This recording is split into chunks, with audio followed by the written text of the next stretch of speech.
Let's answer today a question that millions of Americans are asking. How do you get a credit card with bad credit and no deposit?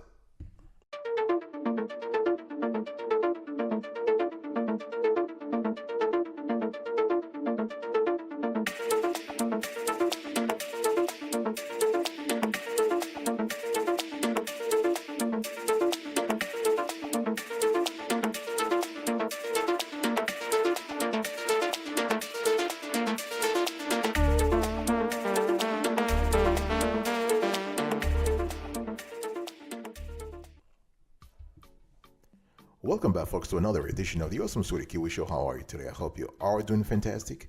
I'm doing marvelous, if you were to ask me. If you are doing as splendid as I am, go grab a cup of coffee or tea or vodka and let's roll. In today's convo, I want to address a very important topic. How do you get a credit card with bad credit and no deposit? And there are 10 steps. I have a method. We have a methodology that will help you get a credit card even if you have poor credit and you don't want to put any money down.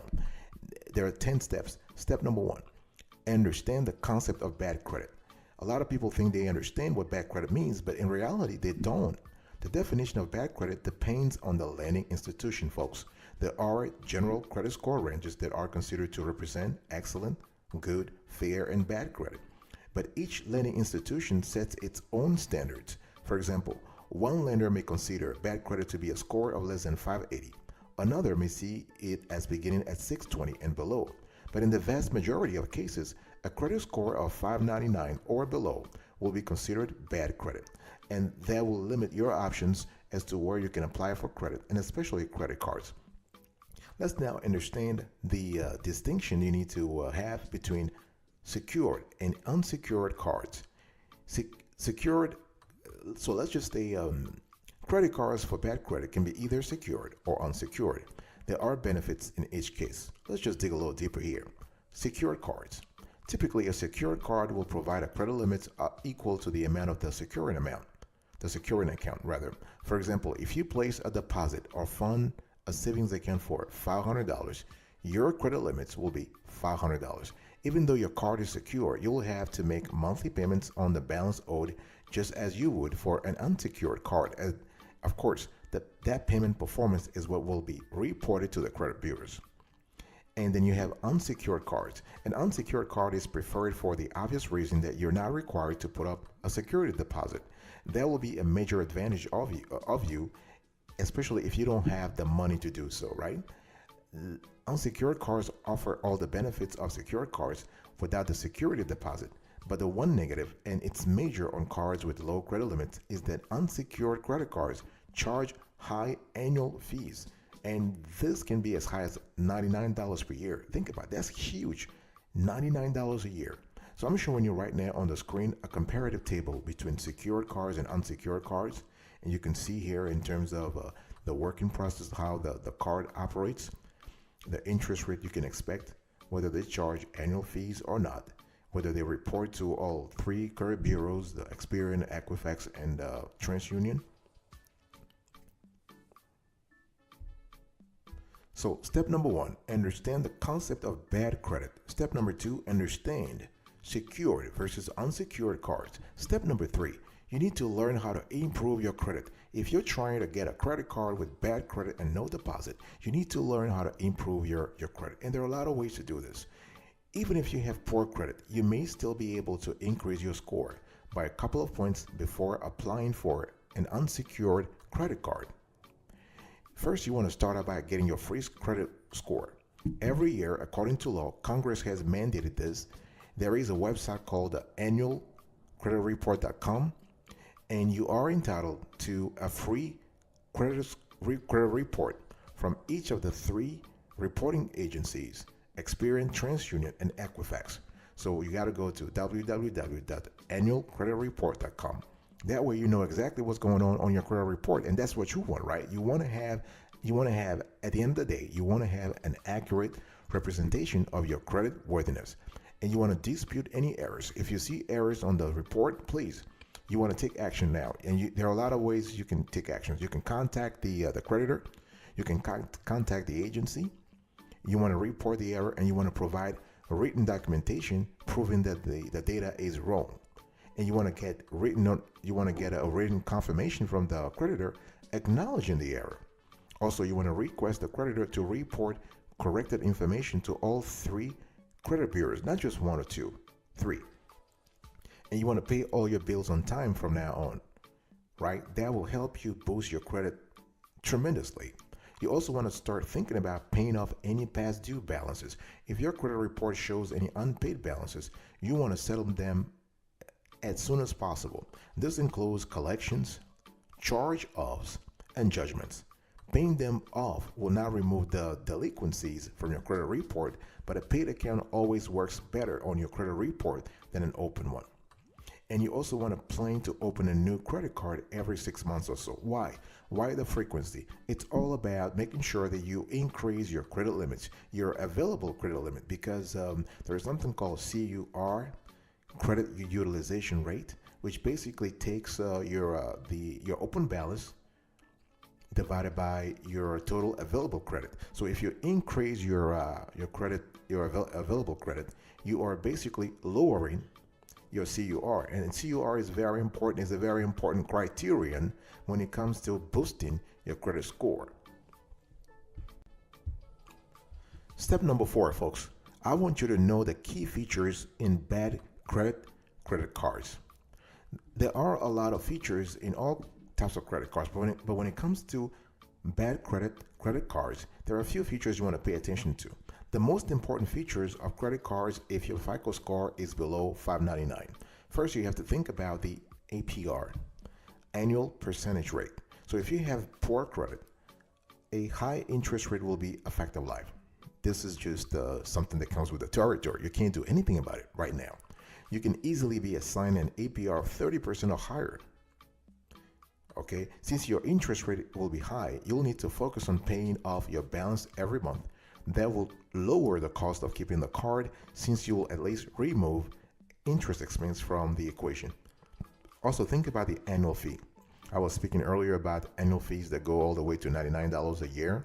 So in a perfect world, your credit card will have no annual fee. But the annual fee, when it comes to very poor credit borrowers, is just a fact of life. If you have a choice, you want to go with a card that has no annual fee. Very important. You also want to think about introductory offer. On credit cards with higher credit score requirements, a common feature is a 0% intro offer on balance transfers or purchases for anywhere from 12 to 21 or 24 months. You will not see these offers with credit cards with bad credit. If you do, lucky you. And you also want to think about additional card benefits. If you are considering a credit card with bad credit, you really want to look for additional card benefits. Because on the bright side, guess what? It is possible to get credit cards for bad credit that offer benefits like cashback rewards, or zero liability protection for unauthorized charges. And some of these cards also offer great perks, also great non-monetary perks, I wanted to say. So the whole idea here is that if you want to find the best credit cards, if your FICO score is 599 or below, you want to make sure that you are strategic. You need to do two things. If you want to find the right credit card for you, you have to do two things. You want to ignore the many ads for low interest rate cards with perks like rewards and 0% intro APRs, because you will not qualify for those, but you can get seriously distracted trying to. And you want to focus on the card providers who specifically offer cards for people with poor credit. Those are available, and we actually have covered them tremendously on other shows. I'll be right back right after this. Don't go anywhere. Welcome back, folks, to another edition of the Awesome Sweetie Kiwi Show. We are still having a conversation today about how to get a credit card with bad credit. And one thing I want to say here is that step number 5, you want to avoid specific types of bad credit cards. And there are 3 of them that you want to really pay attention to. If you have poor credit, you may assume that getting approved for any card is a step in the right direction. While that might sometimes be true, our research has shown that there are situations you will definitely want to avoid. First, you want to stay away from cards with high annual fees. Then you want to stay away from cards with high fees in general. And then you want to stay away from high spend credit cards.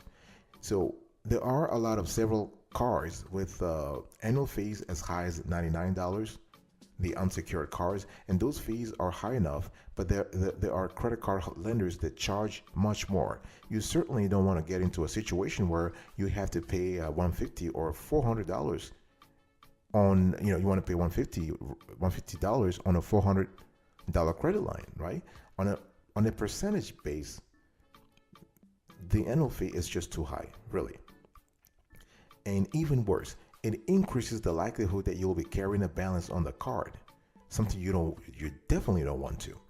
So you also want to stay away, as I said earlier, you want to stay away from cards with high fees in general, like late payment fees, balance transfer fees, cash advance fees. And speaking of fees, you also want to stay away from high spend credit cards. I mean, everyone wants a credit card with a high limits and generous rewards, right? But if your credit score is below 599, these are the exact type of cards you would need to avoid. High credit limits and generous rewards, which are specifically designed to get you to use the card more frequently, are a one-way ticket to a high credit card balance. If you struggled with credit in the past, this can leave you with a debt you cannot afford to pay, and that will lead to late payments and a further deterioration of your credit score. Exactly the kind of direction you definitely want to avoid. So never forget your primary purpose in taking a credit card when your score is below 599 or 580 or 575. The main idea is to improve your score. So you should specifically avoid doing anything that holds the potential to make matters worse. Step number 6, folks. I want you to know alternative cards for people with poor credit. There are alternative cards for people with poor credit. The key question is, are you looking for a simple card? Are you just looking for a simple payment card? Or are you trying to build credit? Because if you're thinking, I want to get a credit card with bad credit and no deposit, okay, that's pretty cool. But what is your primary goal? Because if your primary goal is just to get a simple payment card, there are alternatives. For example, you have debit cards, okay? You have prepaid cards, and you have store cards. This trifecta is pretty cool if you're just looking for a simple payment card. What is a debit card? So debit cards have evolved to the point where they function very much like credit cards. You generally can use them anywhere. Credit cards are accepted, but there are some factors you need to be aware of. A debit card cannot help you build credit. But in addition to a credit card, a debit card can help you control spending. Very important to remember. And how do prepaid card work? So we have a debit card, but we also have prepaid cards. So prepaid cards serve a purpose, but they are even more limited than debit cards. Prepaid cards work similar to debit cards, except that you don't have a bank account connected to the card. Instead, you purchase the card, and the amount you pay for it serves as the credit limit. They often work just like credit and debit cards, except that you have to pay the spending limits in advance. And after you purchase the card, you can recharge it by adding more money to it. You can continue using the card as long as it has money on it. Okay, and so it's very important to understand that the basic function of prepaid cards is so that you will have a card to use in those situations where it is required. There is an increasing number of merchants and vendors who do not accept cash, and a prepaid card can enable you to transact in such places. On the downside, though, prepaid cards don't provide a credit reference. If your goal is to increase your credit score, they'll have zero effect. Zero. Another negative is fees. You'll have to pay a fee to purchase the card, and even a fee each time you recharge it. And this is really an expensive way to gain use of a card for financial transactions. What about store credit cards? Store credit cards are best described as limited use credit cards.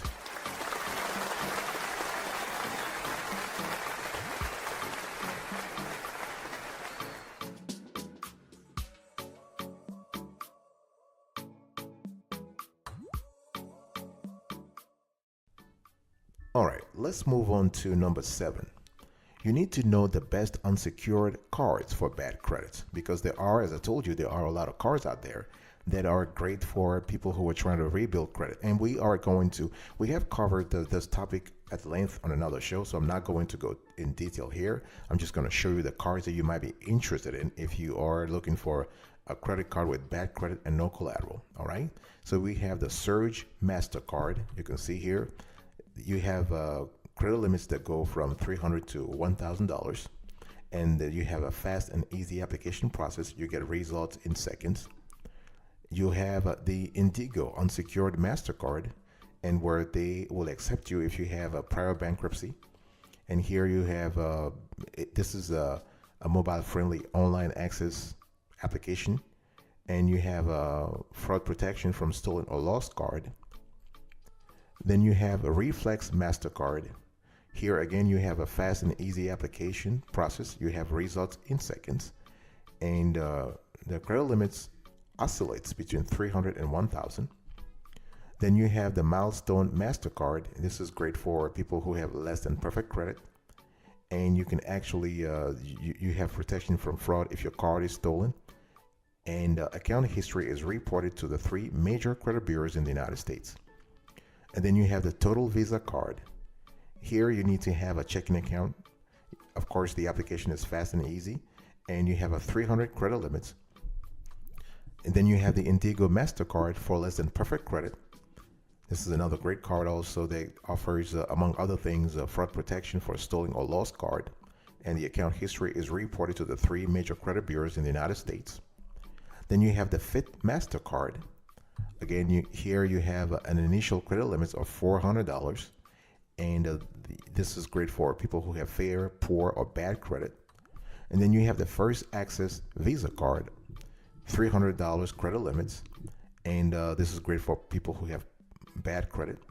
And you also have the Fingerhut credit account. This is not a credit card, this is a credit account, and you get the application is easy. You get a credit decision in seconds, but you can only use this card to shop thousands of items from great brands like Samsung, KitchenAid, and DeWalt, but you have to shop this at the Fingerhut online store. And then you also have the Credit One Bank Platinum Visa for rebuilding credit. And this is also cool, and this is a great card also. And what we love with this card is that the credit line is a little generous. You get anywhere from 300 to 3,000, and they will review your account occasionally for a possible line, credit line increase. Step number 8, right, folks, when it comes to getting a credit card with bad credit, you want to use your bad credit unsecured card properly. And there are ways to do this. You want to think about paying off your balance quickly and regularly. This is very important, right? You want to make sure that you don't get a card with an annual fee, and you want to put small charges on your card. So if you want to use your bad credit unsecured card the right way, those are the 3 things you need to do. Pay off your balance quickly and regularly, because balances incur interest, and that raises the cost of having the card. Carrying a balance further reduces an already low credit limits, and carrying a balance increases the chance of you defaulting, and you don't want that. And the point number 3 is particularly important. If you max out your credit card limits, the card will no longer have value to you. In a tight financial situation, you may either miss a payment or give up paying on it altogether. And don't get a card with an annual fee. I think I've said that before. If a card has a particularly large annual fee in combination with the low credit limits, it will effectively reduce that credit limits. So what you want is that you want to stay away from those cards. And also place small charges on your card. No matter what type of card you get, this is probably the single most important practice. Be sure any charges you incur can be easily repaid when the credit card bill comes in next month. So those should be small routine charges. A $10 charge here, a $20 charge there, and no more than that. 1 or 2 per month will enable you to improve your credit through small monthly payments. But at the same time, it will not put you in a position where you have a balance you can't pay off completely. Step number 9, folks. I want you to learn to build credit. Very important. So if you, in addition to using your card properly, you need to be in the mindset. You need to start thinking as somebody who has stellar credit. You need to think about building credit. What does that mean? It means that you need to make on-time monthly payments. You need to keep your balance low. Do not apply for multiple credit lines at one time, because when you apply for a credit, the creditor completes a hard inquiry, a hard pull, right? They do a hard pull on your credit. And only having one or two hard inquiries may not hurt your credit. But if you apply for a handful of credit cards and personal loans at the same time, guess what? This can have a negative effect on your credit score altogether. And you also want to think about having a good credit mix. So creditors like to see that you know how to manage different types of credit. Having a car loan, mortgage, and a credit card may be better for your credit score than only having 3 credit cards. This does not mean that you should go out and get different types of credit just to improve your credit mix. I'm not saying that, because subjecting yourself to more credit payments on a monthly basis is not a good plan if you are trying to better your credit score. Using your credit card as a credit building tool can set you up for better loans in the future and credit card opportunities. So just think about that, all right? Learn to build credit. And step number 10, folks, know what to do if you cannot afford a security deposit. This whole conversation revolved around avoiding putting a security deposit, right? Because I'm showing you how to get a credit card with bad credit and no deposit. But what if you cannot afford security deposit? What can you do? Very simple. If you cannot afford a security deposit required by secured cards, you may be able to get an unsecured credit card designed for those with bad credit. And these cards don't require you to put down a security deposit, but typically come with higher interest rates. So what I'm trying to say here is that you want to be aware that the list that I gave you earlier, the list of card issuers I gave you earlier, all of them will charge you a higher fee. They might charge you other fees in terms of origination, in terms of balance transfer fees. They might also charge you some late payment fees, right? So you want to be in the mindset that you will have to pay higher. So the question is it better for you to save, to put some cash on the side and apply that cash to fund a secure deposit credit card? This is a decision you have to make. This is a question you have to answer, because it depends on a plethora of criteria. It depends on your financial situation. It depends on your personal situation. It depends on your employment history, your financial stability. There are a lot of things that goes into play. So it's something you have to think about. But yes, you need to know what to do if you cannot afford a security deposit. Thank you so much for your attention, folks. I really appreciate it. I just wanted to quickly recap today's conversation. How to get a credit card with bad credit and no deposit. Number 1, understand the concept of bad credit. Number 2, understand secured versus unsecured cards. Number 3, learn how to improve your credit. Number 4, know the key features in bad credit cards. Number 5, avoid specific types of bad credit cards. Number 6, know alternative cards for people with poor credit. Number 7, know the best unsecured cards for bad credit. Number 8, use your bad credit unsecured card properly. Number 9, learn to build credit. And number 10, know what to do if you cannot afford a security deposit. Thank you so much for your attention. I really appreciate it. I'll see you next time. But until then, remember, stay marvelous.